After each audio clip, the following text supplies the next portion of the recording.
আল্লাহকে তো ধন্যবাদ আগে দিলাম, আলহামদুলিল্লাহ বললাম না। ধন্যবাদ পাওয়ার দাবি রাখে এরকম কে আছে বলেন? সবাই মাহফিল কর্তৃপক্ষ। আমি আপনাদের সকলের পক্ষ থেকে এই তাফসীরুল কোরআন মাহফিল যারা আয়োজন করলেন, এত কষ্ট করলেন, প্যান্ডেল করলেন, লাইটিং করলেন, মাইকিং করলেন, মঞ্চ করলেন, আপনার আমার এত সুন্দর বসার ব্যবস্থা করলেন, তারা তো দাবি রাখে একটা ধন্যবাদ পাওয়া। আপনাদের সকলের পক্ষ থেকে এই মহতী উদ্যোগকে আমি স্বাগত জানাই, শুভেচ্ছা জানাই, মোবারকবাদ জানাই। সেই সাথে স্মরণ করছি আজ বিজয় দিবসে, আজকের এই বিজয় দিবসে মহান স্বাধীনতা মুক্তিযুদ্ধে 30 লক্ষ শহীদের বিনিময়ে অর্জিত এই বাংলাদেশের যারা এই দেশের জন্য জীবন দিলেন, প্রাণ দিলেন, রক্ত দিলেন, সব সামনে আসবে।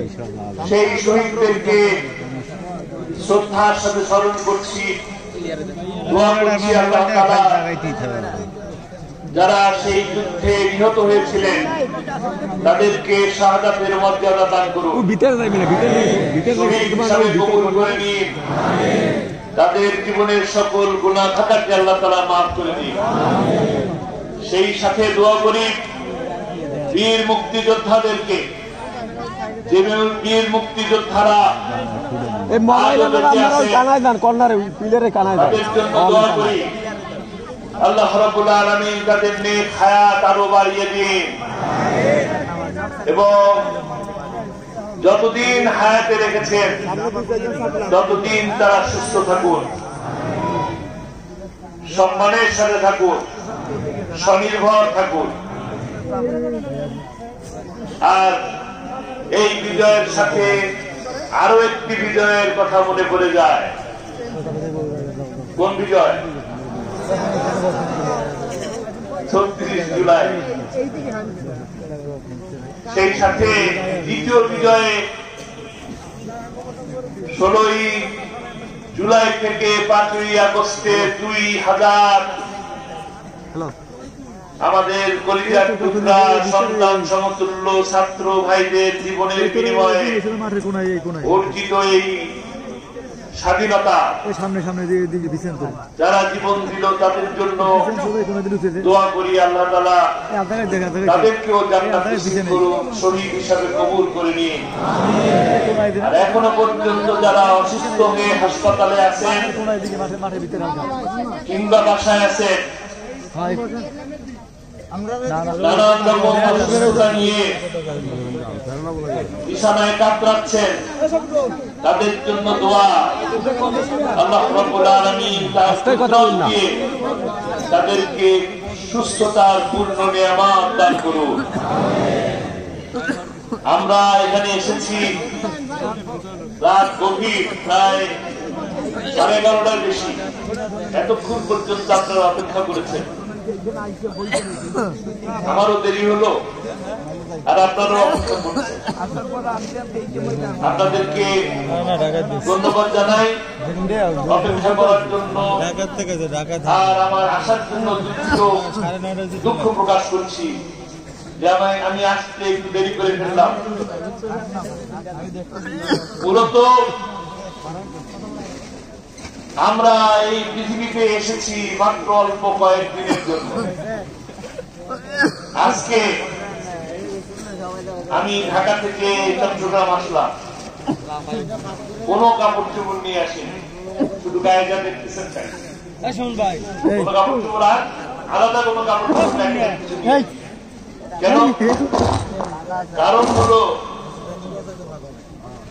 আমি খুব অল্প সময়ের জন্য এসেছি, আজই হয়তো চলে যাবো, না হয় কাল সকালে চলে যাবো। এই যে অল্প সময়ের জন্য আসা, অল্প সময়ের জন্য এসেছি বলে বিশেষ কিছু আর আনি নেই। যদি 4-5 দিনের জন্য আসতাম তবে একটা ব্যাগ থাকতো, ব্যাগের মধ্যে জামা কাপড়,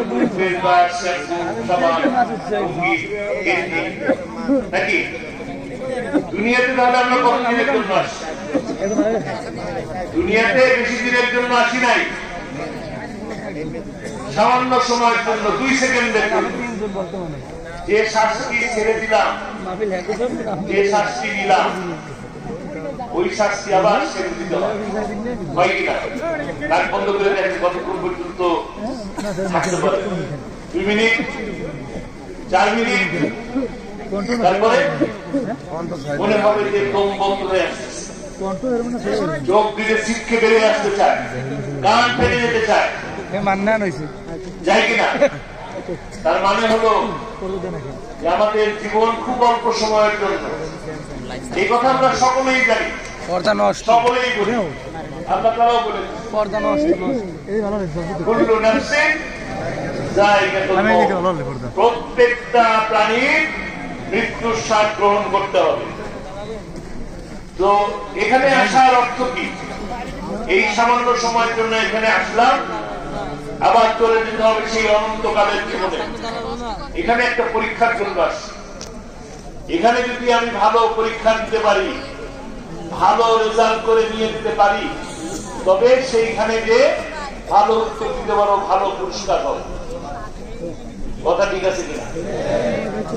আপনারা কি জীবনে সফল হতে চান?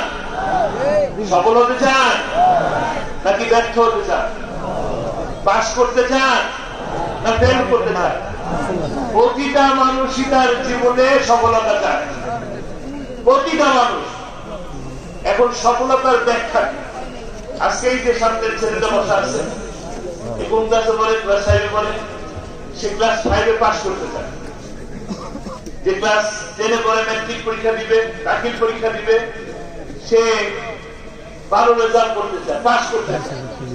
যে মাস্টার দিছে, সে বিসিএস পরীক্ষা দিয়ে সরকারি চাকরি পেলে ভালো পোস্টিং চায়। যারা রাজনীতি করে তারা